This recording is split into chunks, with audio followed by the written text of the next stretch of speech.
At exactly 2:17 a.m., a silent alert appeared inside a government data center, not loud enough to trigger alarms and not dramatic enough to draw immediate attention, just a single line of text quietly materializing on an internal monitoring dashboard. A line that read, "You're already too late."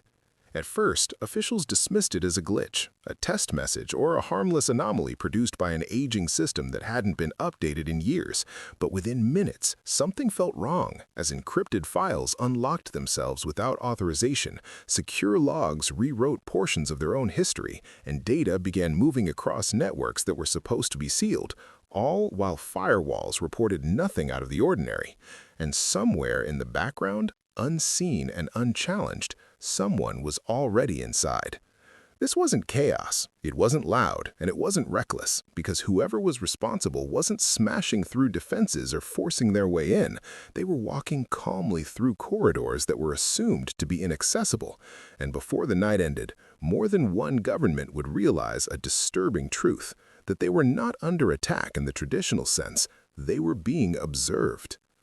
Long before officials tried to put a name to the breach, the person behind it didn't even have one. No alias, no online identity, no recognizable digital fingerprint, just a presence that had learned to exist unnoticed, shaped by growing up in a place where systems failed people every day, where bureaucracy moved slower than real problems, and where authority felt distant, rigid, and indifferent.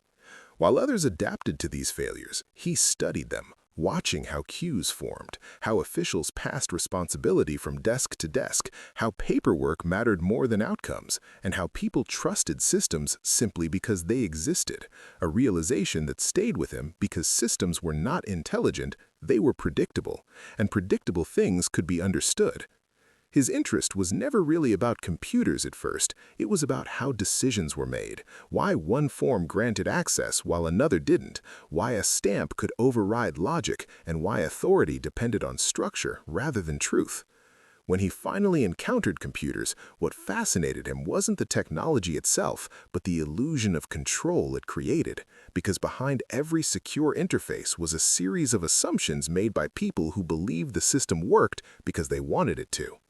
He didn't start by hacking machines, he started by studying people, reading job postings, public documentation, security manuals, and policy statements, learning how governments thought about risk, what they feared, and what they ignored, noticing that they invested heavily in defending against dramatic threats while quietly trusting internal tools, legacy systems, and routine processes, unaware that most breaches didn't begin with technology, but with belief.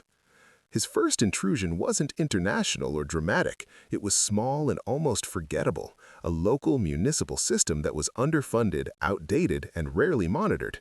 And he didn't steal anything or change anything, he simply watched, mapping how data flowed, how permissions stacked, how logs were reviewed or quietly ignored. And what surprised him wasn't how weak the system was, but how confident the administrators were, trusting dashboards and alerts without questioning whether those systems could be lying to them. And that's when he understood that security wasn't about defense, but about belief, and belief could be manipulated. From there, he refined his approach, avoiding speed and noise, moving only when necessary, learning how to blend into background traffic, mimic internal behavior, and appear ordinary, never forcing his way through safeguards but walking through doors that were already open, because complexity created blind spots, and governments loved complexity. Multiple agencies relied on interconnected systems, different departments trusted each other implicitly, and access granted in one place echoed elsewhere, meaning he didn't need total access, just the right access. And once he found it, he stayed still, letting days and weeks pass without triggering suspicion, until he was no longer seen as an intruder, but as part of the environment itself. What made governments vulnerable wasn't weak technology, but hierarchy, where security teams answered to managers, managers answered to directors, and directors answered to political pressure. And politics hated bad news, so logs that raised questions were minimized, anomalies were explained away, and reports softened their language because no one wanted to be the person who caused panic. And he watched this unfold in real time, triggering small inconsistencies just enough to test reactions, and when nothing happened, it confirmed what he already suspected. The moment he expanded beyond one government, everything changed, not because it became harder, but because it became easier, as governments shared vendors, contractors, and software, allowing trust to cross borders faster than suspicion. And by understanding one system, he learned many. By observing one workflow, he predicted others. And he didn't hack countries, he mapped ecosystems. Ecosystems that looked strong from the outside, but were fragile underneath.